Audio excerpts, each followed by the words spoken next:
Hi, everyone, and welcome to episode 21 of the LFC Toronto show. Brought to you by Corona Extra. It didn't even come out. You green screened it out. We could be sponsored by anyone. Listen, we've already got a relationship, so if you want to sponsor the show, please feel free. Anyway, I'm here with Jake, the returning Dan, and we've got Liam back with us again. Liam joined us, was one of our first guests, actually. So slim pickings, really, in regards to some of the shows that had bumper content of like 2-3 games a week. And, you know, we've already done the Mo Salah contract. We've already done the Darwin transfer. So, you know what? We're just going to get into a few things today and just get back on the horse, the proverbial horse, because the season is now just round the corner. Jake, how you feeling? I thought you were going to say slim pickings for guests, and we have fucking got Liam back again. But anyways. No. It works there as well. No, Liam was there was a deliberate reason why Liam is here today, and we'll come on to that. Yes. No, life is good. Life is good at the moment. Prepping for this end of month clash, or tomorrow as well. This is preseason, but I don't know how much we give a shit about that. But more so, end of the month clash. We've got some really huge things on the horizon. We're working on some website changes. Our memberships on. Are you laughing, you bastard? We got some website changes happening. We've got our membership happening, and we're prepping for the new season. So it looks fantastic. A lot of big things. You got to get your membership because you have no idea what you will be in store for this year. Anyways, good things. And we have our treasurer back, Mr. Money, down there with his money team hat on. Dan, how's it going? It's been a while, brother. Where's the background? It's been a while. Don't worry about the background. Once Nabi has a banner season, I'll put the banner up. I should put up the banner right now because he's going to have a banner season. But anyway, how's it going? Great. Thank you for asking, Master Ace Azaz. Yeah, it's good. Sorry, just super busy with a lot of life stuff. But generally for this club and for our community in Toronto, always about that life. And happy to be here again. And Liam, welcome back to you too, sir. How's your summer going? It's been a while since we've had you on the show. What's cracking in Liam's world? Not much, more of the same. Just work is work. Just going along with that. And it's nice. It's nice to. Obviously, it's not in person again like we had for our AGM, but it's nice to hear those voices and see across screens again. Pleasure to be back. Awesome. Yeah. Well, let's get right into it because by my calendar, we're just over halfway through this transfer window. We know that the 4 players that have left the club so far: Sadio Mane, Divock Origi, Taki Minamino, and Nico Williams, and we brought in 2 people significant so far. We've got Darwin Núñez, the big record transfer, and then young Fabio Carvalho. I just want to do a roundtable, little temperature check of where everyone is, not individually on the people who have left and come in. We can get into that in a minute, but just in regards to how are you feeling about where we're up to right now, halfway through. We know Jurgen likes to get people in early. At the same time, only yesterday was the day when we signed Alisson. So it's not like we sign everyone on June the 1st usually, right? So where's everyone's heads at? Like, are we cool? Do we need to do more? Like, where's everyone's head at? Before I get onto that, we will talk a little bit more about the rivals later. But if you do want to introduce some of that context, particularly Man City, I guess, please feel free. So Liam, I'm going to start with you. Where are we at, mate? Well, I think that Jurgen, I think this will be it because, well, obviously there was the talk about bringing in a midfielder. I think they were serious about Tchouaméni, but Tchouaméni opted for Real Madrid, and it seems like now we can get into whether or not we think we need another body in there. Personally, I think we may well do, but I think that Jurgen, particularly with no outgoings in that area, because Oxlade-Chamberlain is still there. Milner is around for another year, so I think that he's happy to go with that. I think the only area where I think the club would move the needle was if Jude Bellingham was to become available, and I don't think that's going to happen. We talked about bringing in the context of other teams, so specifically we can talk about City bringing in Haaland from Dortmund means that I think it would be very unlikely for Dortmund to countenance another big name leaving them. I don't think it's going to happen. So I think that's probably it. Just one thing to introduce as well, because we did mention Darwin Nunez and Fabio Carvalho, who I think could be solid. I think he's really there are three youngsters in our squad this year that could spring a surprise. I think Fabio's one of them. I think the others are another Fulham old boy, Harvey Elliott, and I think that Curtis Jones is going to get a lot more involvement this season.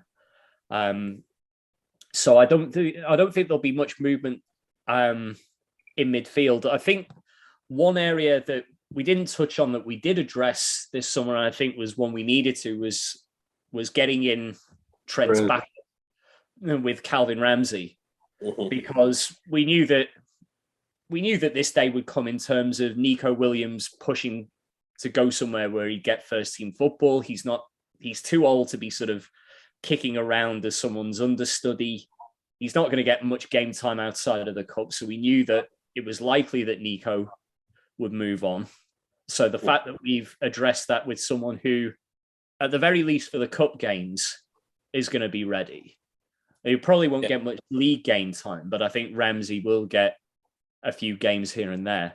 So I think that was an important area that needed addressing. So I think the squad as is going to be the one that goes into the season. Yeah. So, Jake, I'm going to come on to you next. Where are you thinking in regards to Man City? They let go of Raheem Sterling. They've obviously replaced in the forward line. Their big signing is Haaland. Now, obviously, Haaland is one of those two global superstars of the younger crew. Obviously, the other one we were ridiculously, furiously linked with, but I think most of us knew that was never going to materialize. Man City have got their man. I'm okay with it, by the way. We'll come on to that, I guess, when we talk specifically about the players. But from the context of Man City are our big rival, they've done some business. We've done a bit of business too. Are we as competitive? Is it the team thing? Yep. You buy a big superstar like Haaland, surely if you won the league by 1 point, surely you've strengthened enough where you think you are going to win the league and you're going to be the alpha team. How do you feel about us? Can we swing that 1 point? It's interesting to see a few things. Haaland coming in as their major signing, and he, there's a lot of pressure on him, to be honest, to exceed. His dad was from there, as in played there. I think it's going to be interesting because not only and there's already doing those put pressure comparisons to Aguero. Then you have not only did I think Sterling left, plus Jesus is gone as well. Zinchenko is gone as well from that squad as a backup. Relatively, they all played very well. I know they're looking at that Brighton kid, Cucurella, I think, is the back. And I mean, you know what? I think we are completely competitive for sure. I think that we have upgraded our talent level. The Sadio Darwin one is very interesting. There's a lot of pressure on Darwin to put the ball into the net. Will we change our philosophy? I do like Flacco, as in Fabio. Flacco being, they call him Flacco because he's a skinny bastard, but nevertheless. And I do like the changeover from Ramsey to and Nico to Ramsey, because when I'm looking at him from a technical standpoint, he looks to me like a really, young Robbo from that standpoint, going on the other side, which is good, and we'll keep Trent on his toes. I think we've done well. The only thing which really gets us is because I believe we're going to be in the quadruple again. Of course, I have to state that right from the beginning in the outlay. Is the injury perspective, and it did really suck that Ox played 6 minutes or whatever he played, and he got injured in the thing.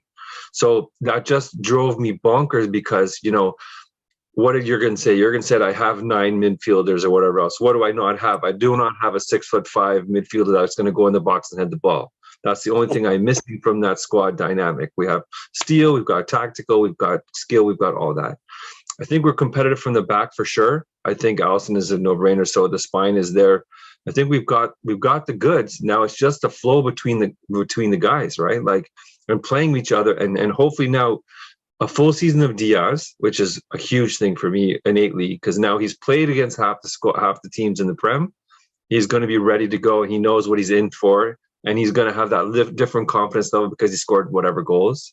And then the Darwin pressure is going to be a very interesting one. We're competitive.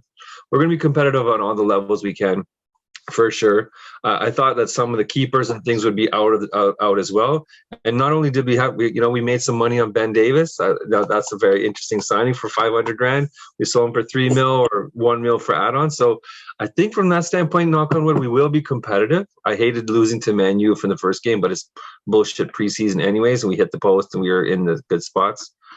But with all that said, I think we are ready to go. We didn't, Sadio's a big miss. I will say that. And today he scored a pen for Bayern, the bastard. But I think we will be competitive. I think even from the South American standpoint, they're raring to go, right? And I know with Salah being the guy, the full guy, like he wasn't, not like he wasn't before, but it's his squad basically. And so now he has it all on his shoulders, relatively speaking. And, I think there's no excuses from that standpoint. There's no infighting with anybody. And that's going to be very interesting how that plays out for him, especially. But Chelsea has signed some big players. They've got completely different squad. They're not finished yet. I think they're trying to get the Sevilla guy, the French kid as well. Yeah. For 55 million. So there is some, Tottenham's going to be a different squad. I don't care about Richarlison and whatever else, but there's a bit of strength coming in from the other teams, which is going to be very interesting to see. And Perisic too. Few weeks. Yeah, first few weeks of the season for sure. But who knows? And Dan, I'm going to get you to kick off the part about Darwin, because one big component in that transfer is Sadio Mane leaving.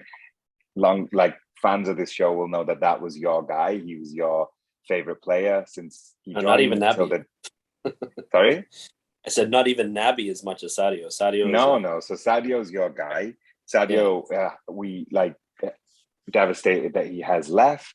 Arguably, his replacement was bought in January anyway, because Sadio predominantly, although he played all 3 positions at different times for Liverpool, predominantly his tenure was on the left. We've got an amazing talent there who, can add some productivity, but otherwise very dangerous. We've effectively lost our second top goal scorer across all seasons, even though Diogo Jota is only a couple of goals ever behind Mane. So the risk is a little bit mitigated there. Are you pro Darwin? Where do you stand? What's your hot take on to kick us off? Hot take. I got a lot of those. No, great question. And first off, I'd like to say both Liam and Jake have covered a lot of ground, so it's not much to cover. So thanks, guys. The analysis is freaking comprehensive here. But what I will say is just before the Darwin thing, on the City comparison, I just want to volunteer 2 names. Bernardo Silva and Diogo Jota. I feel those are the 2 pivotal players or one each on our respective squads that could turn the balance in terms of the competitiveness for the league this season. And the reason why I say that is because like you said, with the Darwin dynamic with Diogo, and especially missing Mane, I think covering that topic right now actually makes sense. Nice, it was a nice tangent. Is that Mane? Watching Liverpool play and the style we play, I know it's predictable, and everyone said, Klopp even said it, right? Like teams knew what our lineup was and our style of play and formation, all that stuff. But what was interesting is that not a lot of teams could actually stop it. And why they couldn't stop it was because of the intensity. And that intensity is a collective intensity. And I felt that even with Bobby coming out, and he wasn't playing the full season, but when he was at his peak, Bobby, Sadio, and Mo, our intensity on the press was one of the best in the world, if not with Arrigo Sacchi and sort of those squads of pressure and all that kind of stuff. But once that started to come back a bit, Bobby's in and out of the side. Diogo's Diogo, he's a poacher, all that stuff, but he doesn't offer that much of to Bobby's level. Diaz came in, and we saw it at the end of last season, which was a lot of good pressure, quick, decisive moves. I think it's going to hurt us. Honestly, I think it's going to hurt us not having Sadio. That's very biased. Obviously, I'm a Sadio fan, but the reason is that teams now may overload on Mo, and they may take chances on Diaz, and especially with Diogo taking up a knock or having a bit of a knock now with his hamstring, he's probably not going to get a huge run in preseason, and so Darwin's then thrust into the spotlight. Even though Jurgen may have wanted to hold him back, play him a few minutes, get him comfortable, that kind of thing. Now he might be pushed right up into the lineup. So that's the Liverpool side. On the other side is Bernardo Silva. Out of all the players that City lost, Gabriel and what's his face, Zinchenko, Zinchenko, Sterling. and mentioned Sterling. Sterling was the second sort of most important, I think. But for them, if they lose Silva, I will say it right now on this show. If they lose Silva, we're winning the league. And I'm going to say it right now, because Silva, as much as we hate him, as much as we whatever, KDB is great. He's going to be great. He's always great. Thiago's great. He's going to be great. But when you have a a collective with Gundogan and him and like that midfield, Silva's the guy for them. And if he goes, because there's some rumors he might, honestly, we have a great chance. But again, there's a lot of assumptions here. Luis has to pick up. It's the pressure of playing Sadio's position now. You got to hit the ground running, especially if Darwin's starting, or even Bobby may be starting again. So I don't know. Let's see. It's going to be an interesting season, but there's going to be a lot more pressure than we think on Darwin. And I know everyone thinks rivals and all that, but there's also pressure from our own fan base, right? At the end of the day. Huge. Yeah. So I'm going to go on record and say I think Darwin Núñez is going to be a hit. And I know that I agree too. There's a counter, and we want to hear all angles. I think one of the things we're actually excited for the LFC Toronto show for this season is to get more different sides of the debate. And I think we're going to have that today, because I'm just going to put my stake in the ground and say, me personally, I think Darwin Núñez is going to be a hit. First things first, even though we paid that money for him, he is not coming to be that guy, because we have that guy and we re-signed that guy. And despite him falling off by his high standards towards the second half of the season, and there was fatigue, there was heartbreak, there was all those things, he was still the top scorer or joint top scorer, still the top assist guy, Football Writers Player of the Year, PFA Player of the Year. He did the slickest contract renewal with the whole Salah stays. Jake said it a few minutes ago, it's Mo Salah's team. So when we look at the qualities of Darwin Núñez, immediately I'm like, you've already got Luis Diaz in this team. You already got Diogo Jota on this team. Mo Salah is the guy. You're trying to tell me that Darwin Núñez has to just come in at the start, be the third or fourth guy in this front, in this attack. I'm like, that's number one. And then Liam, I'm going to come straight onto you because I want to hear your side. The second thing I want to say is, the second thing I want to say about this is, all I've ever felt when teams come and park the bus is, what's that? Not plan B, because I'm not saying we want a plan B, but that low block is our Achilles heel. And agreed. No matter what anybody says, drawing 1-1 at home to Tottenham, particularly when that Tottenham team is a team who took 6 points off Manchester City, it's never a bad result. However, it's also the only way we were ever going to drop points towards the end of that season was when a good quality team was going to come and do a low block against us. Now you've got Trent, you've got Robbo, you've got even like Milner and Hendo who can put balls in. And if we can just get a guy on the end of those a little bit more, and Sadio and Diogo were great headers of the ball as well. But I'm talking about like a big man, right? Like when they were putting those balls in the box against Tottenham, their big centre backs were just heading them out. They were like, yeah, just keep giving us these. So they're the two reasons why I think Darwin, forget the price, ain't my money. That's why I think that Darwin is be a season ticket holder. Yeah, season's going to be a hit. So Liam, tell us your thoughts on where you see Darwin and just how this is going to play out in your head. Right. Well, I'm going to try and sort of keep it more measured than sort of I usually do in the group chat, where we've gone through like the sort of cruel end of things, calling him the Senor Spielbergo to City's Erling Haaland. But I think in terms of a more measured analysis, I think there's a couple of things on that. I mean, I get wary when we talk about sort of target men number 9 because we've been here before in recent memory, and we know how the likes of Carroll and Benteke that were signed for that purpose worked out. It doesn't always work. I think sometimes you can focus on getting a plan B when the main idea I think should be to make plan A better, to borrow a Sid Lowism. That I think, and I'm not sure because, I mean, this is where it's going to be interesting with City and Erling Haaland too, because, Guardiola has personal experience of trying to do that with Barcelona, signing Zlatan as a counterpoint, like a different source of attack, and it just didn't work. I mean, those were two sort of like diametrically opposed sort of systems or ways of playing, the way that Zlatan would bring in and the way sort of Guardiola sets his teams up. So I think I'm not sure from that perspective whether or not it'll work. Another thing that sort of concerns me a little bit, and I know that there's perhaps too much of a tendency to jump on the psychological aspects and sort of delves into like toxic masculinity or whatever, but the fact that he seems quite a guy that's quite sensitive to criticism, and I wonder if he's getting that sort of unnerved by a few arseholes sort of gobbing off on Twitter, then how is it going to play the rest of the season? Because there's going to be more. There was already focus because of the transfer fee.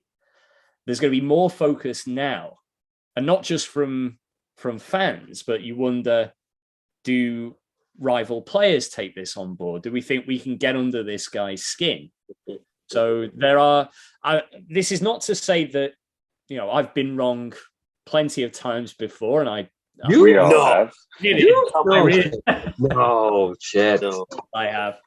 Captain Fatalism? No. Come on. And I hope I'm wrong again. But there are sort of a few notes of doubt, I think, for me on that score. But we'll see. Jake, sold. I know we've spoken to you about Darwin in previous weeks as well, but any thoughts on what Liam's saying, particularly the fact that in previous years, not under this regime, by the way, but in like the Kenny Dalglish and Brendan Rodgers times, we have had Andy Carroll, Christian Benteke, Ricky Lambert. Like we've tried that number 9 thing before. So any thoughts on that, Jake? I'm hoping the fact that those are really poignant examples of shit that we went through and we tried, and we spent 30 million on this guy and that, whatever, fine, Ricky was a stopgap here and there, but nevertheless, this whole premise of this, I'm hoping because we have a comparison of those three guys in general, and then what we have now, that because we have a different structured team and we have different assets, the results will be very different. That would be my general hope of that situation. Whereas, like, we have different speed levels, we have different tacticians, we have different players on this team. So as a result, I'm hoping that because the general number 9 position, is he like going to hold the ball with, whatever he's going to do, will he feel that semblance of pressure, or will he just be getting easier balls to play through because the quality of our squad in compares to the quality of those squads? So I'm hoping, that Thiago ball from whatever, the Trent one from here, these guys that can really ping the ball and make the magic will just kind of, now that he's going to have a month and a bit to play with this guy, saying, okay, now I can anticipate his runs. I can see this is how this is going to be. And, because of that quality, he's going to be adjusting his own playing style because of the people that he's playing against. And I'm hoping that because of that, just the team chemistry in that perspective, it'll be an easier run for him to be scoring those goals because they'll be putting him into positions and situations which, his effort levels will be a little bit different because they're going to give it to him in stride, or they'll, put the ball in his head, or whatever the case is, would be my general hope. And imagine, like, you're doubling up on these guys. You're doubling up on Diaz. You're for sure going to double up on Salah. And then you have this one-on-one space. He's got a bit of pace. He's a big dude. I'm hoping that because of that and his, like, combination, as they say, he's a combo Cavani Suarez kind of guy. I don't know how far that will go. We will see that premise play itself out. But again, my point is, it's a different quality. One, it's a different coach. Two, so I'm hoping that premise of how we did with Lewandowski, slow it down, learn, speed it up, learn, will be kind of, and he's going to be eating at that. He's going to be like, I have this coach. I'm going to get, I know I'm going to get, he's going to get the best out of me. I want to be in the space. And of course, he's going to see he's going to be from his Portugal experience. He's going to be in Indonesia, and he's going to be in these places and see thousands and thousands and thousands of fans. And it's going to rev him up, personally speaking. But I think in the end, I think because the tacticians we have on our team, it's going to make his life easier. And hopefully that plan B, park the bus kind of nuanced and dynamic, we have another point of reference to break that situation down, which would be my personal hope. So, well, where that falls down, and not to borrow a page from Liam's book here, but I'm sort of in the middle of you guys, because I think, Jake, you actually answered it. Like, strikers are weird creatures, as you know. Like even the best of them, right? Like the Agueros, the Batistutas, or the whoever, Romarios. Like, sometimes scoring goals gets in your head, or not scoring goals gets in your head. And I agree with you. Like, the service he's going to get from the quality we have on the team, amazing. Probably put it right on the plate. But the problem with that is, if there are a couple of sitters that you miss, right, and early enough, it starts building. But the answer, like, I think, Jake, you really nailed it on this one, which is Jurgen's that guy. He's like the antidote to those mind games that you may be playing in your head as a striker, saying, like, I can't believe I just missed that. Like, that was like right there, laid it on the plate. I put it wide, I put it whatever. Jurgen's like, just as he did with some pretty big name strikers, slow it down, coach him, and I think that's what's really going to settle him, because you're right, like Liam said as well, you're going to have outside forces, a lot of rival fan bases, media and pundits. Like, you're going to get the Nevilles and the whole slew of them saying, oh, he's just not worth it, he's not this, that, whatever. But as long as you have that solidity within your coaching and that, and your teammates, because they have to trust you too. Like, if he wasn't quality, he wouldn't be here, and that inherent trust wouldn't be there. But they literally bought Darwin from his performances, right? And so, yeah, let's see what happens. But I'm more optimistic. I'm just thinking that realistically, though, this season is like you said, kind of a bit of a wash, because we have so much equality. Like Azaz said, we have options, and it's like, man, like we don't need to throw him into the fire, although that's what a lot of fans want to see, and see how he reacts, right? Like Liam, sorry, go ahead, Liam. Did you see that? I was just going to bring back Go on, sorry. Did you see the meme though? The memes, like what you're talking about, social media. The first couple of games that he played and he missed and whatever else, they took a 30-second clip of him missing this, doing whatever else. Already they've already like put that shit together. And like imagine you seeing that, right? Like, so sorry, Liam. I just want to say this. I got into my house about an hour ago from work and school and all that, and I got a call from a United fan who's just like I know, a family friend. I know, I can't believe I didn't know. Anyway, he called in because he wanted to know something about what channel the PL is going to be on, and it's now Fubo and all this stuff in Canada. But he called his first statement was, the Super Reds. I first of all he calls them Super Reds, which and then second is he can't get over them winning so much, and it's like those are the fans that create those kind of clips. They're grasping at straws. At the end of the day, these are desperate people. United fans are desperate people that are trying to grasp at straws, and they're making 20-second clips to just rile up an LFC fan base that has absolutely zero need to be riled up, because we have the best in class in virtually every position: coaching, facilities, stadium, throwing coach. Base. What's that? Throwing coach. Throwing coach. Yeah. Go ahead. Liam, you were waiting to make a point. Yeah.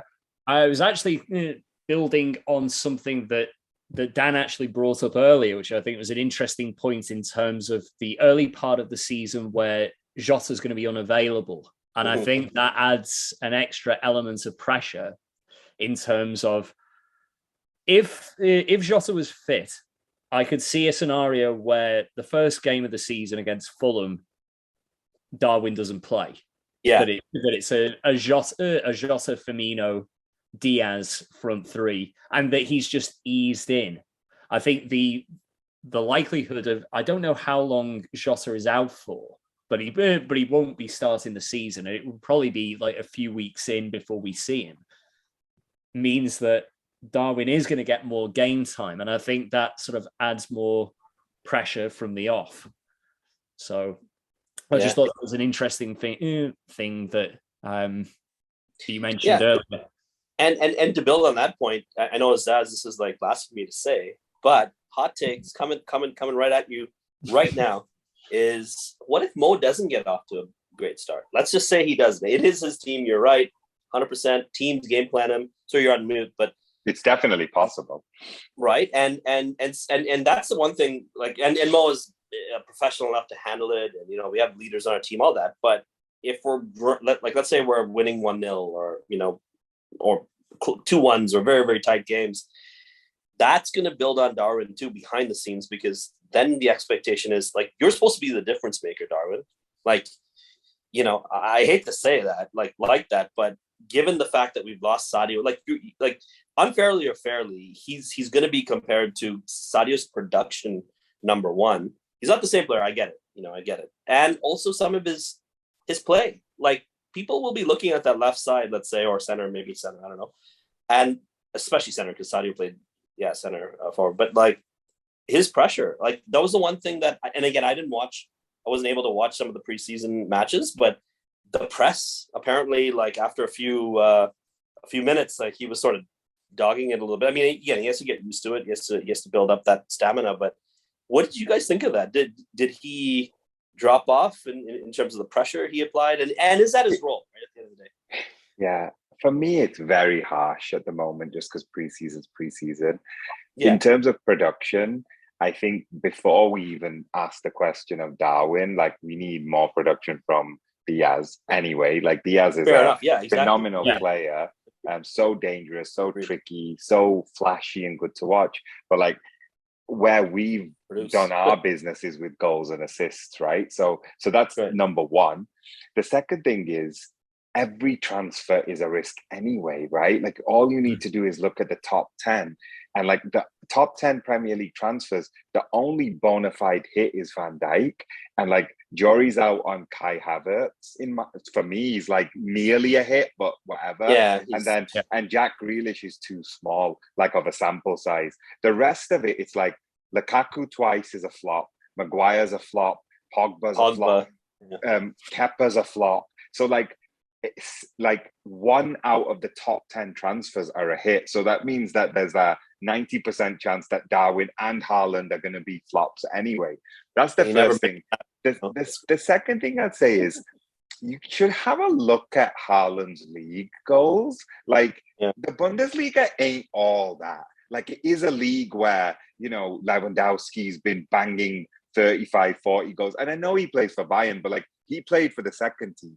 And like, I know Haaland didn't play all that many matches either because he was always injured, but that's not cool. You know, like, the reason Mo hits those numbers is because he's always fit, right? So I just don't understand how, like, it's one of those things where Darwin's success and Haaland's success, like, it could be like inches that define it, right? Like, we've seen that. Remember Lazar Markovic, and he did that, like, smack the crossbar with one effort. And like, if that goes in, who knows? Peter Crouch, like, he had such a bad start, and then he literally like had such a big ricochet go in, and then Crouch, he was pretty good for us. Like, he I saw his like burn the other day. Yeah, it was pretty good.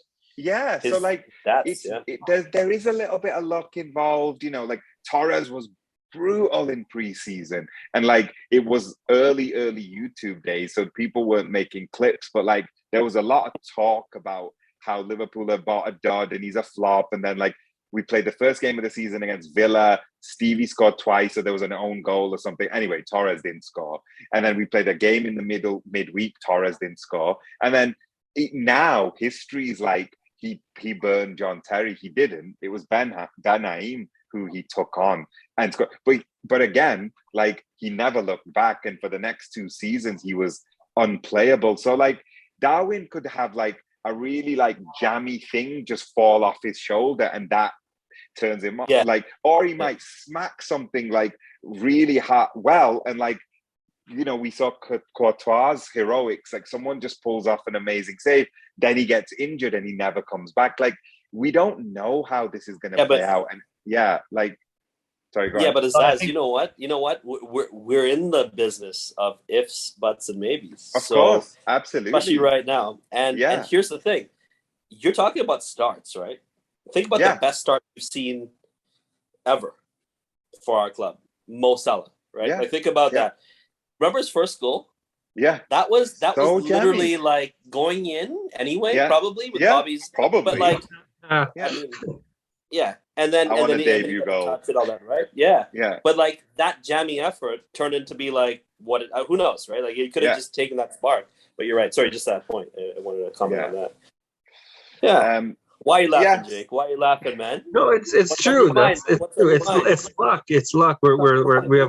We have hope that these people that we sign are going to. I mean, don't get me wrong. As we've all said, they have a complete like high level of skill, but time, place, luck, your own luck. You make luck. This, whatever position, whatever the case is, we have to hope that, you know, in that top 10 transfer, dynamic, as you said, Zazu, that he's in the upper end of that of success versus the shit that we've just saying Maguire's and, you know, all this other stuff, which, you know what? And of course, one of the things which what we've just been saying is like, our fan base sucks when it can just keep piling on that negativity. And now with social media as it is, right, globally like this, and the reach that it is internally in his own country, plus, you know, abroad, is just immense. And I know we spoke about a few weeks ago that I think early on in his career, I don't know which team he played for, the same shit happened to him where he didn't get off the mark. And then he freaked out because social media just called him like a piece of crap. So as a result, he's like, it was in his head. And I hope, again, that's not the case. But who knows what's going to be on that first game at Anfield, or, you know, what's the position? What's he going to get? 10 minutes here, 15 minutes here, you know, blood in. What kind of be? Like, if you think about it, even I know he's high priced, but look at the track record of like Andy, for instance. I don't think he played for the first I don't know. I feel like 6 months. He was injured. It was like, you know, just you know, getting the systematic, like, fine, Allison and Virgil are different, but like, what's the plan, right? Like, the best. Liam, you okay, moving. Oh, I was just going to say that the other thing besides the price tag, which we've talked about, we don't really need to mention anymore, is that the other thing that adds a bit of pressure is the extraordinary hit rate we've had in the last sort of 7 or 8 years in terms of you'd be hard pressed to find a dud among the players we've signed, and that sort of brings its own pressures, because it's like there's always going to be that kind of watchful eye that rivals are always going to look out for. Well, is this the one? Is this the one where it turns? Yeah, and it's a good point that you bring up, because I was thinking about this while you're making your point, Jake. Is think about the reason why we signed him as well, right? He played really well. He was given a lot of license on the field. License is a big thing, right? So autonomy, license, whatever you want to call it, with any star player, or at least budding star. So think about Naby. I know we joke about Naby, but when he was given license in a different league, whatever, different team, he was a box to box. He wowed teams. He did a lot on the pitch. Obviously, scored some goals here and there as well. Think about that though. Like, so you're Darwin. You shown like really, really in the Portuguese league how good you are, especially in the Champions League as well. But when you have to conform to a system and a way of playing where there are other stars, and you got to share that, like you have to channel that energy, that way of playing, your skill into a different, like you almost have to compartmentalize it, right? Because you can't do that with Liverpool. Like you can't just show up and be like Luis Suarez. Think about Suarez, right? Mm-hmm. We didn't have this sort of system. Like Sturridge, you could say, okay, and maybe Sterling here and there, but you gave the ball to Suarez and literally had open license, right, to do basically anything. And everybody knew that around him. Here we have some leaders where, like, Mo's going to be like, bro, kick that over to me, man. Like, you can't just, like, Diaz is a bit of a personality where he may, like, play off him in whatever. Bobby's super unselfish as well. Mo's not selfish, by the way. By me saying that, it doesn't mean he's selfish. No, it's just that, you know what I mean? Like, he's in the goal business. License. Yeah. Think about this last thought here as well. How many times have you watched matches? How many times has this happened? Okay, where like I don't know why Curtis is popping in my mind, but Curtis or somebody takes a 40-yard shot that really had no business taking, and you're like, why the hell would you do that? Like why the hell would you take that or have that effort? And I feel like Darwin does not need to do that right away, if you know what I mean. Like, make your moves. But make your moves decisive and incisive on the pitch in the areas that you should be playing. Like playing that sort of hero. And it's a lot of ifs here, obviously. But hero ball, like for him, keep it simple. I think that's the biggest thing, rather than try and do too much, because he can do a lot. It's just that he has to channel it in the right way. I feel, because he could get lost out there. Sorry, ifs and buts and maybes. But no, I agree. You don't always have to take that shot. Like, no way did Naby need to take that shot in the final. Like it just... Yeah, no, for sure, no, absolutely. Okay, very quick roundtable, because you know what? When we get talking, we just eat the time away. Yeah. Let's go. Any standout transfers from any of our rivals? And by rivals, I mean top 6, even though we're all suggesting that we'll be top 2 again. Anything that jumps out from any of the top 6 as being solid business? I guess Haaland is a given. Anything else? I think the one I would highlight is one that hasn't yet happened. But I think if City do get Cucurella over the line, that addresses an area of long-standing weakness, because Zinchenko's not a left back. And I think that the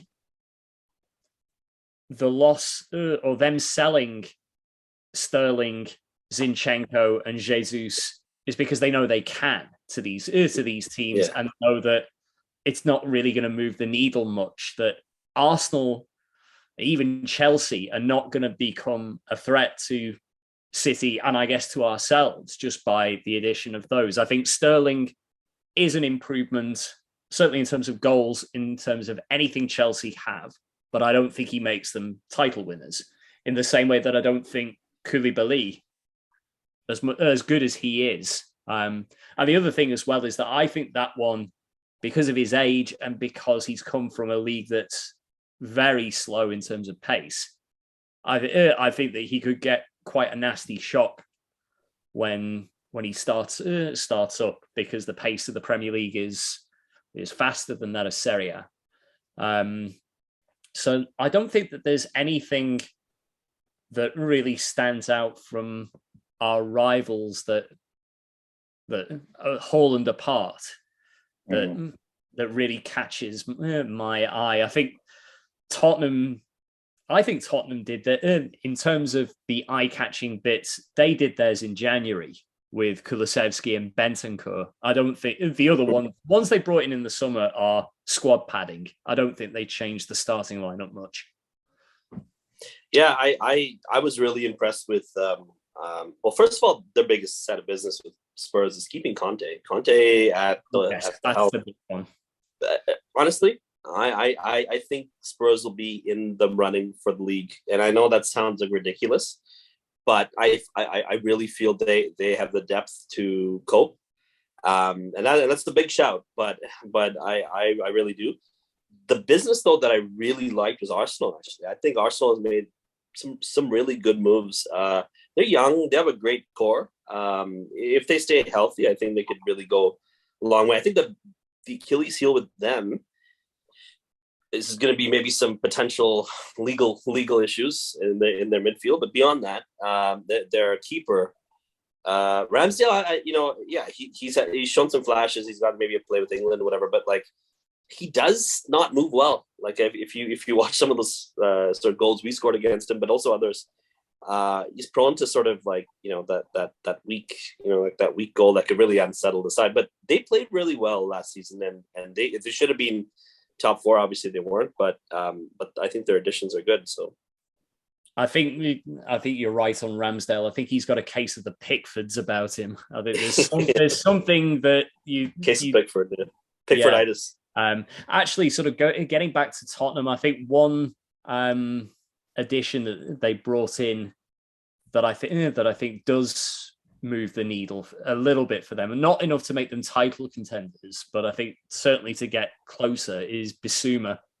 I think that was a smart move. Exactly. Yeah. Absolutely. They made some strong additions there. Well, Jake, what do you think? Are you going to say Eriksson?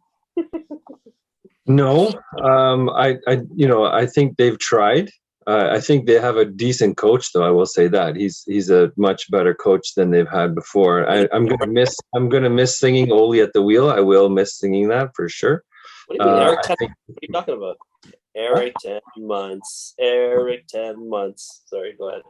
Yeah, I think they've tried to do that. I think they're still weak in the back for sure. I do like Lissandro, the new Ajax guy, but I think he's like 4'6" or something as a center back. So I know he's probably technically gifted, but he's little. So I don't know how that's going to play out.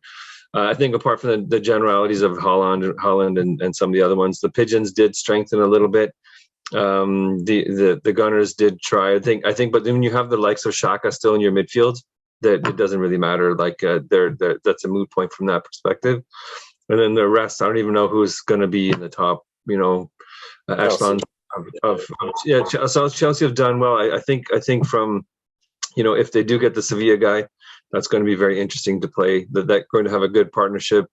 I think on paper it looks like a good partnership, but I don't know about the speed perspective as well as you're saying, Liam. It's a very good point. But I think also the window is not closed. So this will be a continued conversation because there will be more changes to come. Okay, so last. Yeah, go on. Sorry, I was going to say, maybe I was going to change the topic here, but I was going to say top four predictions. But sorry, if you had another topic. No, I was just going to say, just 1 second to laugh at 60 million for Richarlison, please. Let's just take 1 second just to laugh at that. And if you want to actually talk about goal record, go and have a look at that for 60 million. Yeah. Unbelievable business. I still think Tottenham are going to be comfortably top four. I think they can push third. There may be moments in the season where they're first and second. It's possible. They were under Mourinho, remember? It was December when we actually knocked them off the top. So I think Conte's a great manager. I think the squad depth is there now. But Richarlison ain't that guy for 60 million. I'm sorry to say, I had to put that out there. Yeah. Top four. Point. Yeah. Sorry, go on, mate. Oh, yeah. I was just going to say, in terms of concentrating for a second on the other end of the table for a second, as a peg from Richarlison, I think that if Everton continue, well, they've already lost their key man in attack. I think, do we think that they're in a relegation dogfight again if they don't bring someone in? Because I think that squad, particularly given that the other teams around them have strengthened, that squad looks conspicuously weak. They're a championship side. Yeah. I think they only got Tarkowski, or I think that's their major guy that they brought in. I think that's it, right? Really? Yeah. So right now, now obviously things could change between now and the end of the window, but I think if the squad stay as they are now, then I could see a situation where it's between them and Brentford as one of the relegated teams. So yeah. Particularly given that we talked about good managers, but Frank Lampard, I think categorically is not one of them. Frank, so. Okay, Jake, I'm going to ask you to take us home with the countdown to our first game. Countdown. Yeah, we're almost Community there. Shields. We've got Community Shield in 10 days time. 10 days time is the first kickoff, noon, which is crazy to think about. We've been waiting for this, this last few weeks of just, garbage footy, now getting back into the swing, which is great. Come to the Elfin Castle and the Sly Fox in Burlington. We will have things ready for you. Go arrive early. There's going to be, it is a long weekend, mind you, but it's midday, so come down for a couple hours, enjoy your weekend, especially with the start of the season. It's going to be fantastic, and we look forward to all of you coming and supporting us for the new year. We've got a really good things set out for you and for all of us, which is fantastic, and we are as good as our community, so please do continue to support us. And Community Shield is going to be a very interesting litmus test for the season ahead, and it's going to be interesting to see the strikers, who plays, who doesn't play, who's injured, who's not injured, and we can't wait. So hopefully we'll see you soon. I think that's it. I don't think we need to say anything else after that. Jake, Dan, thanks as always, and Liam, such a great time having you back on again. We're definitely going to have to get you back on either just before the season or just as the season rolls by, but we're just weeks away now, so excited to get our community back together and let's get this season going. It's kind of like how we tentpole our weeks, right? Like we build our weeks around these games, and like right now I'm just like, what day is it? I don't know what day it is. But yeah, fans of the channel, please continue to subscribe, like, share our video. If you want to be on the video, shoot us a message. If you're in the Toronto area, particularly if you're a member, we'd love to grow that community as well. But otherwise, we shall see you same time next week. Bye, everyone. Doodles.